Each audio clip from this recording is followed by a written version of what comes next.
Hello and welcome back to the channel. The holiday season is approaching, and for many, it's a beautiful time of joy, family, and reflection. But let's be honest, for countless believers, it's also the time they do the most financial damage. We enter the season with good intentions, but we exit in January with maxed out credit cards, buyer's remorse, and the stress of a debt hangover that can last for months. Why?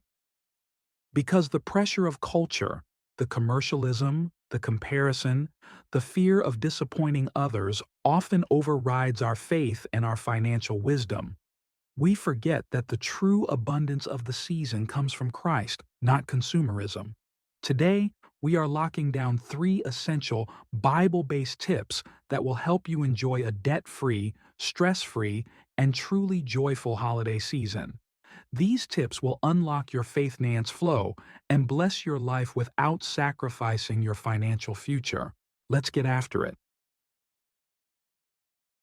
Tip number 1. The power of the intentional budget. Our first tip is straight from the mouth of Jesus, who was a master of efficiency and planning.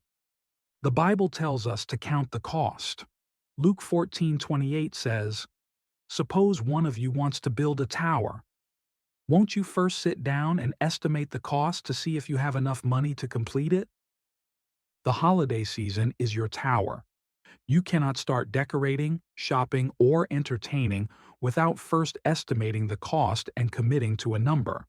The wealthy build by planning. The debt-ridden spend by guessing. How the hasty overspend.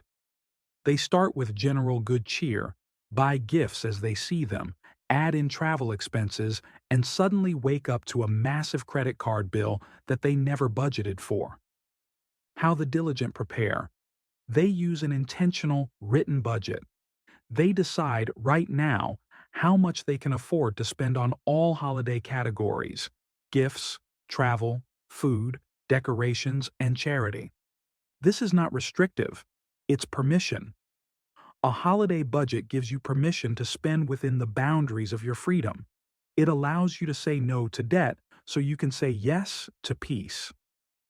Action item. Before you buy a single gift or book a single flight, sit down and write a holiday spending limit. Pull that money out as cash and use the envelope system, or create a dedicated savings account. Don't spend money you don't have. Tip number 2. Combat comparison with contentment. The fastest way to bust your budget and accumulate unnecessary debt is by falling into the trap of comparison and chasing a perfect Instagram-worthy holiday. The Apostle Paul gives us the antidote to this endless cycle of more, contentment. In 1 Timothy 6:6, he writes, "But godliness with contentment is great gain." In this context, great gain isn't a bigger house or a fancier car. It's the priceless internal peace that comes from knowing Christ is enough. The lie of comparison. This lie convinces you that your kid's joy is tied to the price tag of a gift, that your worth is tied to the lavishness of your party, or that you must keep up with a lifestyle you can't afford. The truth of contentment. This truth reminds you that your greatest gift has already been given, and your family needs your presence more than your presence. Contentment allows you to right-size your spending. It lets you say, "My neighbor may spend $5,000, but my family and I are content with our planned $500 and the memory of time spent together." Contentment is the shield that protects you from consumer debt. Action item. Identify one area where you typically overspend due to comparison, for example, matching outfits, elaborate wrapping, excessive dining out. Commit to simplifying that area this year. Choose peace over pressure. Tip number 3. Give wisely and outrageously. This is the most powerful part of the holiday spending conversation, and it's where we demonstrate our true Faithnance Flow. The holiday is about the greatest gift ever given, and it should be the season where we model the greatest generosity. The challenge is to be generous without being irresponsible. 2 Corinthians 9:7 instructs us on how to give. Each of you should give what you have decided in your heart to give, not reluctantly or under compulsion, for God loves a cheerful giver. Notice the key words, decided and cheerful. Generosity is decided, it's planned, not impulsive.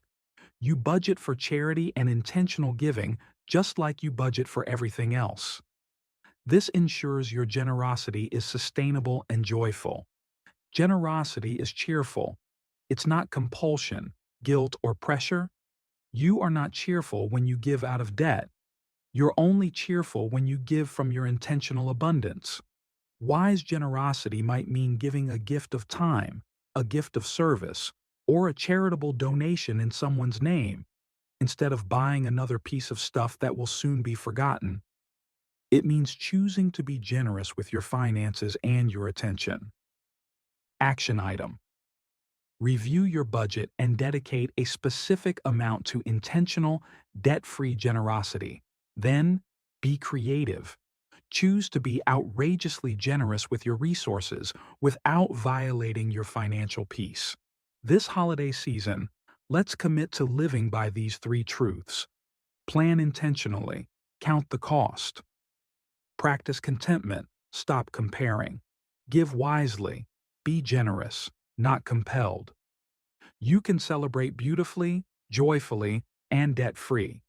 Your bank account and your spouse will thank you in January.